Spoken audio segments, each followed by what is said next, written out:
Alhamdulillah, pagi hari ini berjumpa kembali dengan saya dalam program Lebih Dekat dengan Al-Quran. Hari ini kita mengambil tema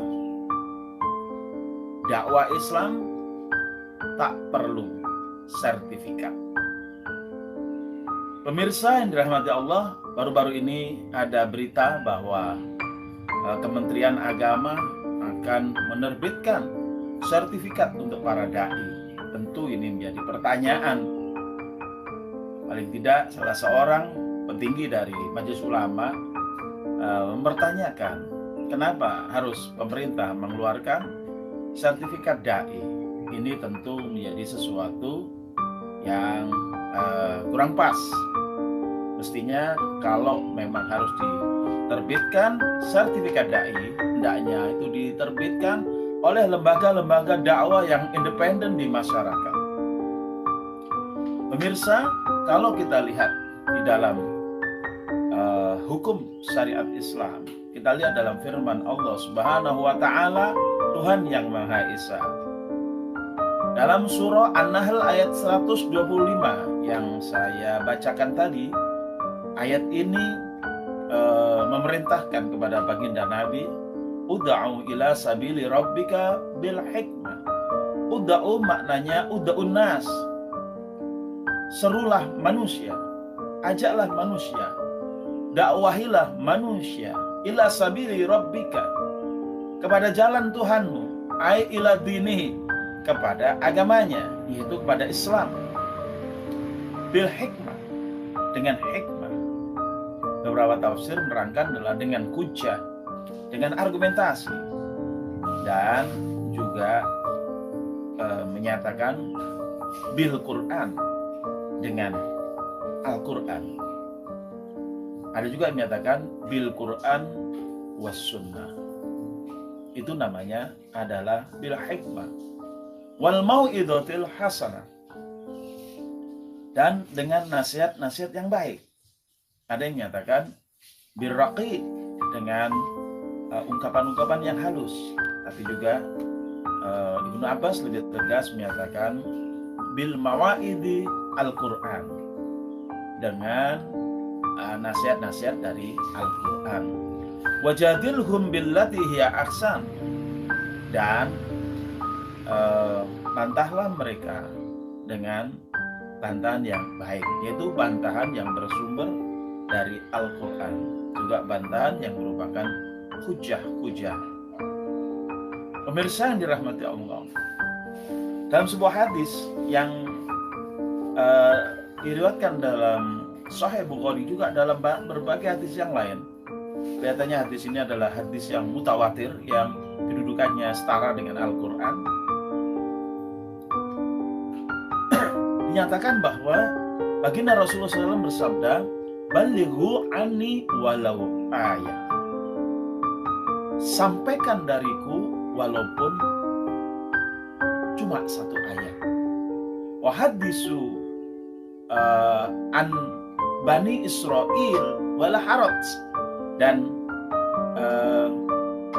ceritakanlah atau kisahkanlah tentang kisah-kisah Bani Israel wala haraj, tanpa suatu kesempitan, atau silakan aja. Wa man kadzaba alayya muta'ammidan falyatabawwa maq'adahu minan nar. Siapa yang berdusta atas nama aku, atas nama Rasul, maka hendaklah dia menyediakan tempatnya di tempat duduknya di api neraka. Na'udzubillah min dzalik. Dan syarah hadis ini dinyatakan bahwa balighu anni walau ayat, sampaikan dariku sekalipun cuma satu ayat, min kitabillah, dari kitabullah, dari Al-Quran. Jadi dari sini kewajiban untuk menyampaikan ayat Allah dari Nabi, yaitu dari kitabullah, walaupun cuma satu ayat, wajib hukumnya bagi orang yang sudah memahami ayat itu. Oleh karena itu kita bisa simpulkan bahwa dakwah Islam dakwah kepada sabilillah atau sabilu rabbik, yakni dinullah, dinul Islam, itu hukumnya wajib walaupun cuma menyampaikan satu ayat saja. Oleh karena itu menjadi pertanyaan, kenapa harus ada sertifikat? Padahal cuma satu ayat saja sudah boleh, bahkan sudah menjadi kewajiban. Kalau sertifikat itu seperti sebuah keahlian, seperti sebuah profesi yang harus mendapatkan sertifikasi untuk sebuah pekerjaan atau untuk sebuah barang dagangan dan sebagainya. Sedangkan Islam adalah dinullah, adalah petunjuk Allah, di mana memang Rasul, ya, walaupun tadi khitabnya kepada Rasul, tapi hadis menerangkan bahwa itu juga berlaku bagi umatnya. Kaidah usul menyatakan khitabur Rasul khitabun li ummati malam yarid dalilu taksis. Firman Allah kepada Rasul adalah firmannya juga kepada umatnya, kita semua tanpa kecuali.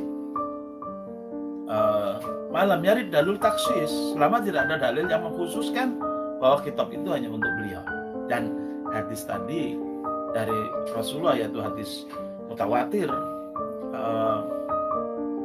itu juga menjelaskan bahwa Rasulullah memang merintahkan kepada seluruh umat Islam, balighu anni wawu di situ adalah wawul jamaah min syagil umum, termasuk bentuk umum untuk seluruh umat Islam tanpa kecuali.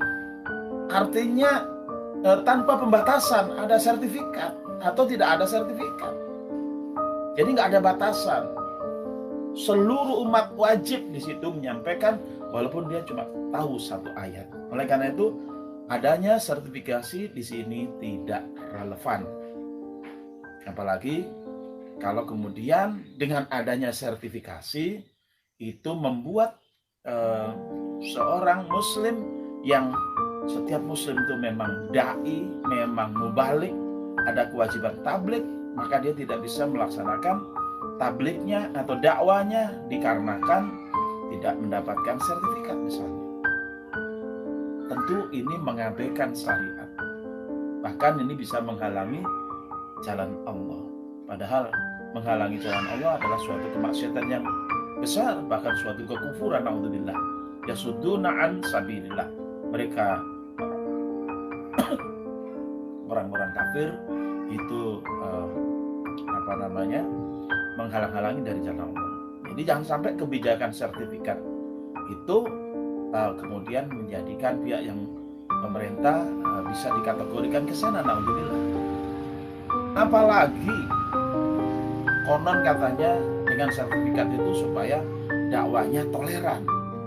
Kata toleran dan intoleran ini bukan kosakata Islam, maka tidak bisa dipakai untuk menjadi syarat bagi suatu kewajiban Islam.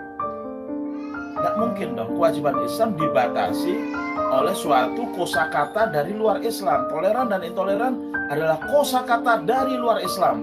Oleh karena tidak berlaku di dalam hukum syariat Islam. Ini mohon disadari oleh pihak Kementerian Agama agar tidak salah langkah. Ingat, apapun kebijakan dari pemerintah, dari kiamat, individunya atau siapapun dia pasti akan dimintai pertanggungjawaban pada hari akhirat dan sampai menyesal di hari akhirat. Mari kita selalu membaca Al-Quran agar terbimbing pikiran kita, ucapan kita, perilaku kita selalu terhubung dengan Al-Quran dan selalu terhubung dengan Allah Subhanahu wa Ta'ala. Kita tutup dengan doa kafaratul majelis.